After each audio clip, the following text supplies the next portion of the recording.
Welcome to Radio Graham. Tony Abbott sacked Australia's Climate Change Commission for warning us that burning fossil fuels would make extreme weather events even more extreme. To show you that happening, I made a video about Canberra's extreme weather, but Sydney upstages Canberra by a country mile. Well, for many in Sydney, the storm was just the start. Thousands are wondering what to do tonight with no power and, in some cases, little help. Andrew Denny is at Bexley. Andrew, the people there are suffering more than most.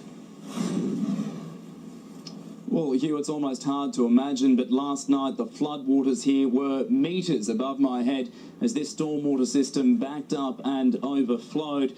Sadly, the only place that water could go was into people's garages and homes.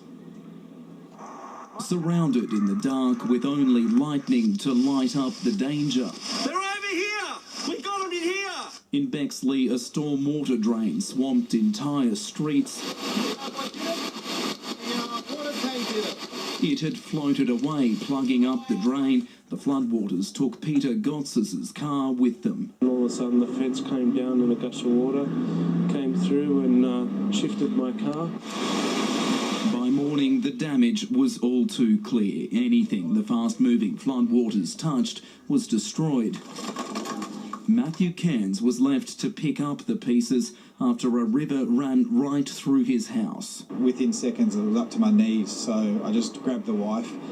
My wife told her to run, and we grabbed our 3 kids. Next door, 49 years of Frank and Madalena's hard work was washed away. It's a looking nice garden, but now destroyed everything anyway. If the problem wasn't water rising, it was falling at the RSL down the road. Torrential rain saw parts of the ceiling collapse. Staff saved what they could. A lot of the memorabilia that the water at risk of damaging, you just can't replace. Across the city, the power of this storm was unmistakable. It tore awnings from buildings and crushed cars under trees. Recovery crews strained under the enormous load. We don't want people going into floodwaters. We don't want people going anywhere near live wires. We don't want people putting themselves in danger. Last night, the danger was in Pam Johnston's house. A lightning strike shattered windows and blew out power sockets. Really loud, really big bang, and I thought the TV had blown up. In Double Bay, this auction room had just been renovated. They'll now be taking bids from builders for repairs. The damage is humongous. It's going to be a huge cost to repair. And at Greystanes in the city's west, a massive gum tree fell across 2 backyards. Residents there ran for their lives. Can we be, me and my husband died?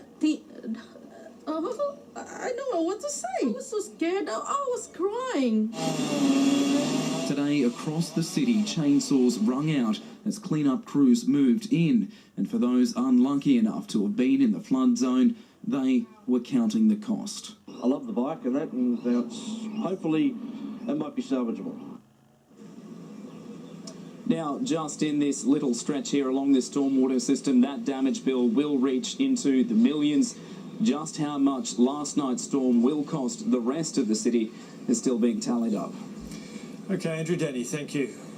Well, the snow in the Blue Mountains looked beautiful, but it brought its own set of dangerous problems. As you might remember, many up there are still rebuilding from last year's bushfires. Dan Sutton joins us now. Dan, what a difference a year makes. Well, Sandra, from so much fire back then to so much snow today, but it is disappearing as quickly as it arrived. You can see up here the last little bits just melting away and dripping off the tops of homes. And over here, something that we've seen quite a lot of today, a car with snow built up right along the windshield. Obviously, this one has been here since this morning when this whole town, this whole area awoke to something quite remarkable. Summer is on its way, but someone forgot to tell the Blue Mountains, which today were distinctively white. It's good because it didn't really snow in winter, and now it's not winter anymore and it's snowing. How cold is it? Oh, it's freezing. School was cancelled, but at least there was entertainment. We've just been building snowmans. Everything west of Blackheath along the Great Western Highway was covered. This is October. We shouldn't be having snow at this time of the year. The powder started falling late last night. For some, it was a rare delight. So this is our first time in real snow. This is fantastic. Less than fantastic, the road closures, leaving a long line of trucks with no way to get through. In some areas, the snow was 15 centimetres deep. The front of this tyre shop came crashing down. Just didn't take the weight and it just dropped, and I just hope no one got hurt. Trees brought down power lines, leaving thousands without heating. No electricity. We take it for granted, switch the switch, and nothing happens. It was a rude shock too for those without shelter at all.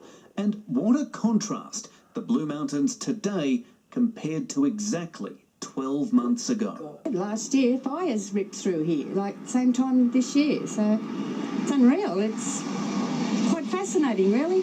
It was a very chilly 3 degrees or so for most of the morning here in Lithgow, but the temperature has started to rise and the snow is slowly melting, which means soon it will be time to say goodbye to some new friends.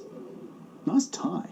For many here, the phone and internet were out today, enforcing a little family time. And who can complain about that? And what do you say to everybody who lives in Sydney who doesn't get the snow and has to be at school today? I feel so sorry for them that they don't get to have all the fun. Yeah. Now, the power is back on in this street now. There are still about 3,000 homes in the Blue Mountains, according to Endeavour Energy, which still haven't been switched back on. So for them, it will be a pretty cold night if they don't have gas or wood fire heating. The Blue Mountains train line is also closed. Buses are replacing trains between Katoomba and Lithgow. City Trains hasn't yet been able to tell us when that line will reopen. Difficult hours ahead for so many. Thank you, Dan Sutton there. Well, Sydney's roads and public transport systems can struggle even in the best of weather, so commuters woke this morning expecting a nightmare.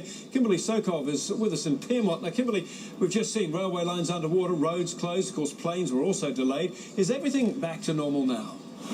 Yes, Hugh, largely it is, unless you're in the Blue Mountains like we just heard, where there are still some road closures and buses are still replacing trains. But I have just spoken to Sydney Trains. They say all the metro services are running on time and everything should be just fine for this afternoon's peak. If you are hitting the road, like the cars heading over the Anzac Bridge this afternoon, police are warning drivers just to take extra care because there could still be some storm debris about. All in all, though, the drive home should be much better than the run in this morning. Peak hour appeared doomed early, with train tracks submerged before sunrise. This driver could do little as he pulled into Bardwell Park Station. As I came into the platform here, there was water over the rails about 2 cars from the end of the platform. Passengers were forced off as the floodwater crept higher. We just sort of saw the water rising up towards the window. A tree that fell further up the same tracks stopped another train. Its passengers had to be rescued by emergency crews. Commuters couldn't get on at Lewisham. The platform was a washout, but within a few hours the water had been pumped and Sydney's long-suffering train passengers were surprised. Delays were kept to a minimum. Didn't have a problem. Yeah, so it was fairly good. Unexpected though on this day. You can't do much about it unless buy an entire new railway network. There was no way out of the Blue Mountains by rail or road. The Great Western Highway was closed when a crane came down onto power lines. Traffic was banked back for hours. Roadways became waterways in Rose Bay and power outages left lights flashing amber across the city, doubling travel times for some drivers.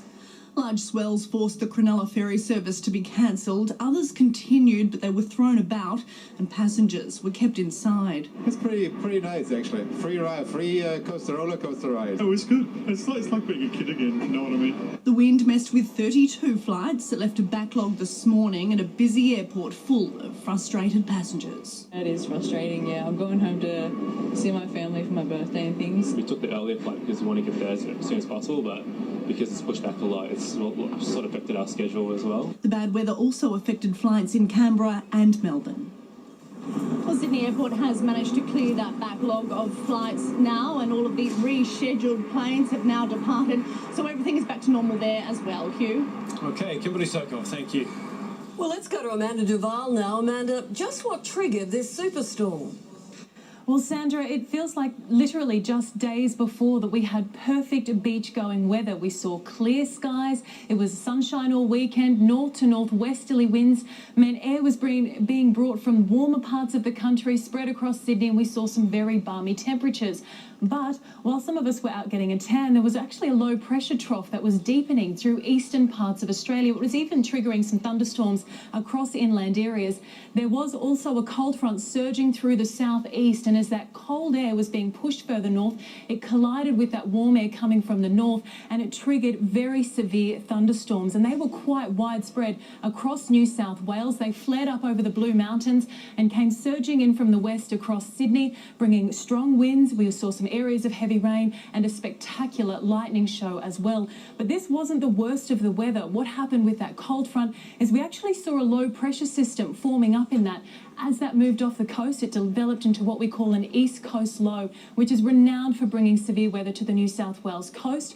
A surge of strong southerly winds moved up the coast. With that, we had gusts to 160 kilometres per hour, and then some very heavy rainfall as well. In fact, widespread falls of over 100 millimetres that did cause flooding across many parts of New South Wales.